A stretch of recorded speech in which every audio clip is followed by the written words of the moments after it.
Okay, so it's a nomad bike rider, and here we are. We're doing a crazy video today, and we have Michael and Jenny.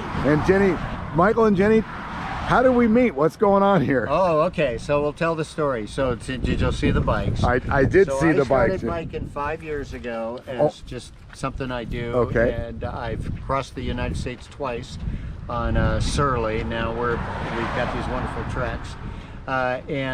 Jenny and I met a couple years ago on Tinder. No way. And there was no way that in hell that she was going to ride a bike a long distance and do this thing that I do. And then I decided to retire from my job. I worked on Broadway for over 30 years and joined Michael for this crazy adventure. And that's so what we do is every other month we go out for 3 or 4 weeks. We pick different places. We've been biking all around the country. And we keep a website that's called carbonstories.org. Should I be looking at you or the camera? You can look at either. Okay. It doesn't matter. There's no rules here. Oh, okay. So, repeat the website again. So the website is carbonstories.org, and what we write about is what we learn from people about how climate change is impacting local communities. Oh, wow. So that's the focus of it. So recently we've been writing a lot about regenerative agriculture, and the last blog post also has a whole bunch of stuff about commercial beekeeping, because we met one of the biggest commercial beekeepers in the country who showed us his operation and his climate controlled warehouse where he stores 15,000 hives of bees. What state was that? North Dakota. Which is actually the center of beekeeping, commercial beekeeping in the United States. No kidding. Most of the big guys live in North Dakota. Well, I'll be going through there. What town is it? I should stop by. Oh, Gackle. It's 800 people, and it's very hard to get to. My man will get it there. I trust. If you get there, we will hook you up with John the beekeeper. Well, I just texted him today. You can stay at the honey hub. I wonder if John would like to do a video. We'll see when I get there. We'll see what he loves this stuff. All right, cool. So tell me a little bit more about like what you're doing on this particular journey, this month's journey that you're on right now.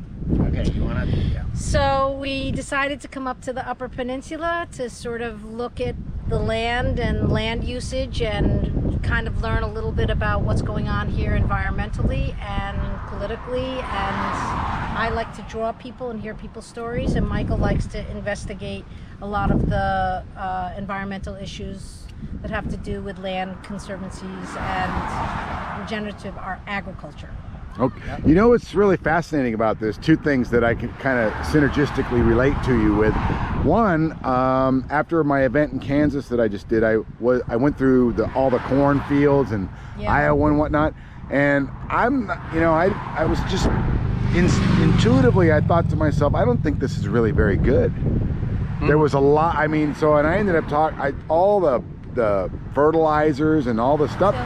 Yeah, it really kind of just, I don't know if it's good or bad, but that was my instinct, was like just so much. And I talked to a guy that owns a farm because I wanted to know how silos worked. And you know me, I came up and talked to you, and here we are on video. That one didn't make it, but you know, it was fascinating to me how they work that land, and that 90% of that corn goes to cattle. 90%.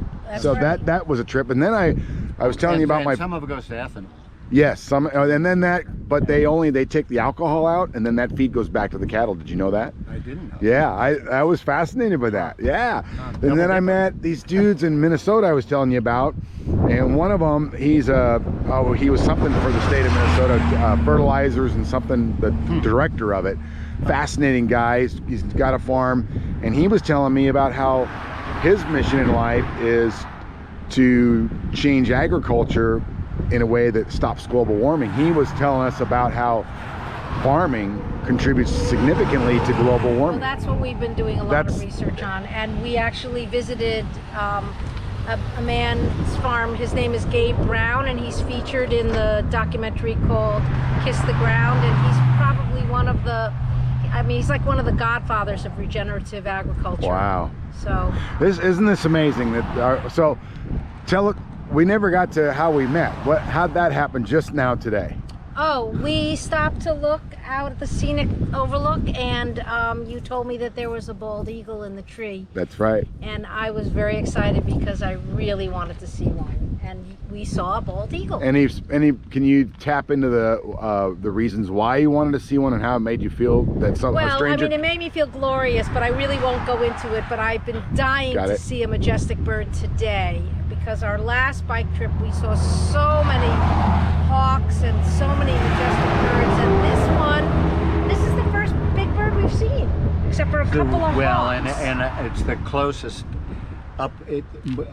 closest to an eagle that I've ever been. No, well. Me too, by the way. Yeah, I got that in common with you. Yeah. So, yeah, it blew me away that we were just. Yeah. And it was Beautiful. when we were looking at it from behind. It looked literally as broad-shouldered as a human being to me. It was just huge. Amazing. Yeah.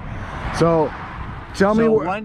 Oh, I'm sorry. No, you go. Oh, I was just gonna make. I thought you were wrapping up, so I was gonna make one last plug.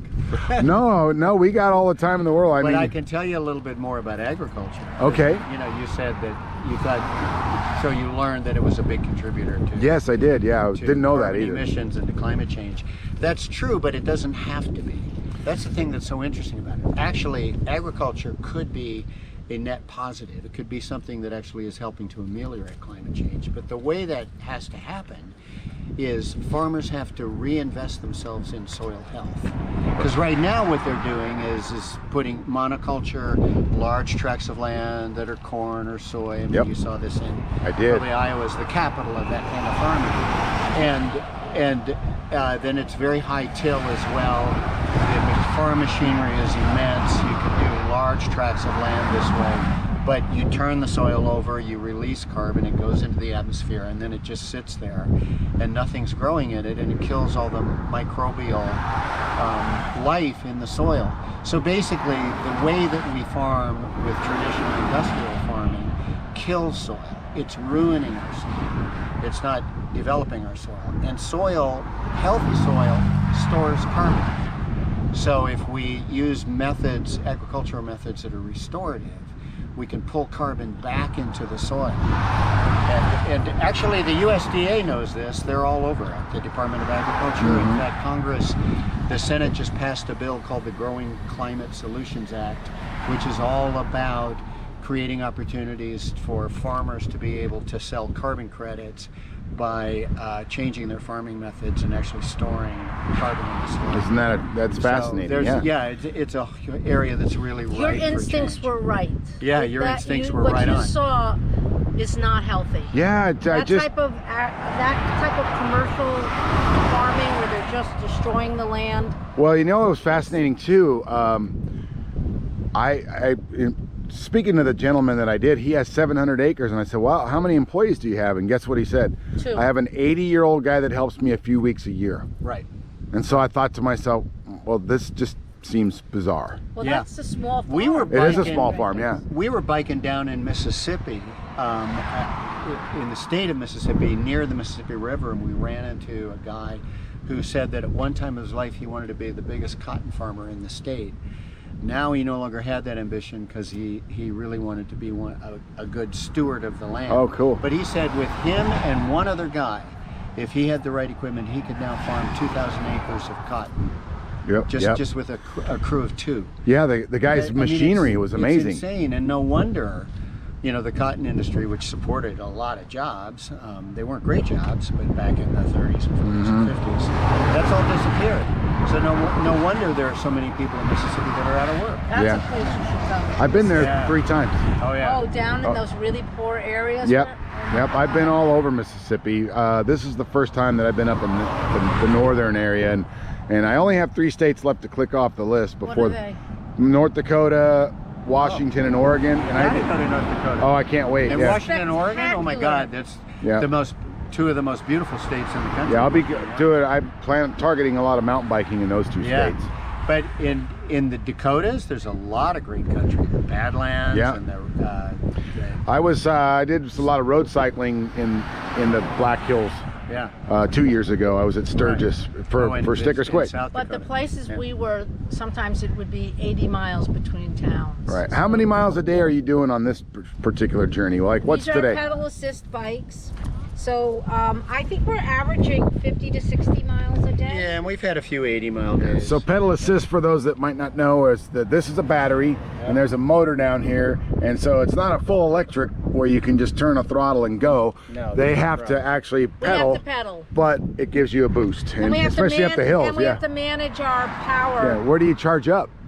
In the motels or So campsites. so you guys don't. Campsites with the electric. Do you tent and motel it? You do a combo? Yeah, No kidding. That's what these are. These are stakes. Gotcha. How many miles is this trip going to be on in this month? Maybe 1,200. 1,200 in a month. All right. Well, where are you from, by the way? Well, I was born in Illinois, but I live in New York City, in Manhattan. New York, in Manhattan. I flew over there. You'll have to check that video out. Yeah, and I'm from Connecticut originally, but I've been in Manhattan since 1977. And so the two of you were neighbors, didn't even know it. Here you are. You met online, and Well, you're neighbors in New York. Well, I mean, that's what I mean. You were He in relative. lived at 190th and I lived at 8th Street. So That's we a long were way in the city, isn't it? 181 blocks apart. About 10 So miles away. what did you do on Broadway? I took care of a chain of Broadway theaters, 5 theaters. I was the vice president of building operations, and I was in charge of maintaining the actual physical buildings and Really? taking care of all that infrastructure and working with the productions to make sure that the productions could fit these big shows in these very old buildings. And you're a founding member of what organization? Broadway Green Alliance, which is an organization that inspires and motivates people to lower their carbon footprint. Wow. We do it right using the platform as Broadway as a message to educate millions of people. Well, can I brag a little bit about my carbon footprint? Yes. Even though I didn't set out to be a carbon footprint reductionist. Is it little? Well, it is. If you think about it, I live on about 36 gallons of water a week. I have 2 batteries and a panel, so I live off of that. And this particular vehicle is a diesel. And have you ever heard about how we add the DEF fluid to the diesels now? Yes. So it's called, DEF. yeah, DEF is diesel exhaust fluid, and these systems in the new diesels don't emit. It's almost a zero emission vehicle. Is that right? Yeah, it is. I didn't even know that when I bought it, and so I feel quite. How many miles do you have on this? 84,000 in 2 years. Good for you. Yep. Wow. Next week I celebrate 2 years full time in the van. So, like, where do you shower? I have a shower inside. Wow. I shower. It was great when my hair was to my shoulders. I said, I look like a dirtbag, but I don't smell like one, because I do shower every day. That 36 gallons could go 2 weeks if I didn't shower. How come we didn't see you in the movie Nomad? Well, I was probably after that movie. I just read the book. Yeah. I live very differently than those guys, and I keep threatening myself that I should do more videos about that. Yeah. And I'll get to it. But since I've kind of stumbled into discovering people and putting you guys on YouTube instead of just me, a lot of people, I think there's more value and richness to it. So I want to ask you what it is about your personality. What is it about you specifically, if you can tell me? You're always allowed to say, I'll get back to you, that you would be open to not only just engaging with a stranger. I mean, sure, you're doing that probably more often than the average person because of your lifestyle on the bikes, but then to agree to go on camera and talk like this. We'll start with you. Well, I mean, I'm generally I'm an extrovert. I really love people. I love to draw people. I'm an artist, and I'm incredibly empathetic to people. I love to hear people's stories. So even as you're doing this, I'm really checking you out because I've taken some photos of you, and I'm gonna draw you. Okay. So you're using this opportunity to do us. I'm using And where this are you opportunity to post do you. those drawings? On carbonstories.org. Well, that. And on my Instagram account, DEEOFO. Because And all I'm an that'll be artist. linked in the description, by the way. I'll Yes. make sure it all goes in there. All right. So that's my story. Okay. I think it's just, I'm just really curious about stuff. I'm curious about this world and how it works and the people in it and the animals in it and the natural resources that make it up, and it's just all interesting to me. So why would I ever turn away an opportunity to learn something? So Well, I I have to tell you, I'm about to cry because I don't know. You sound like you probably know about the MBTI, the Myers-Briggs, Yes. having stated that you're an Did extrovert. we just do that? We did just do that. I'm an introvert. actually, but I'm close to the middle, so I can kind of masquerade. But I'm a deep feeler, and I'm extremely sensing, which, you know, the bikes, it's what part of what drew me to you was I said, oh, 2 bike packers, look at these guys, they're hardcore.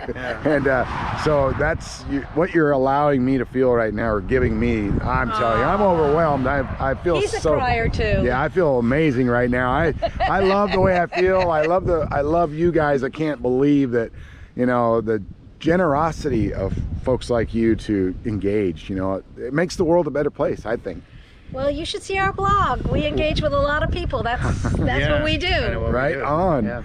That's what we do. Well, having a lack of, when I start stumbling around, I feel like that's when it's time for me to end. All right. So I'm gonna go ahead and just end this, and I'm gonna get all the stuff to make sure it's in the link. And Awesome. I love you guys, man. Yeah, likewise. Thank you. Take a picture of you. All right. Okay.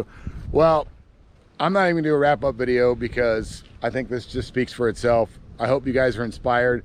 They're amazing to know that they're every month they're out for 3 and 4 weeks at a time all over the country. So if you've been thinking about doing something, get off the couch and go out and do it. Till next time, we'll see who we meet next. Bye-bye.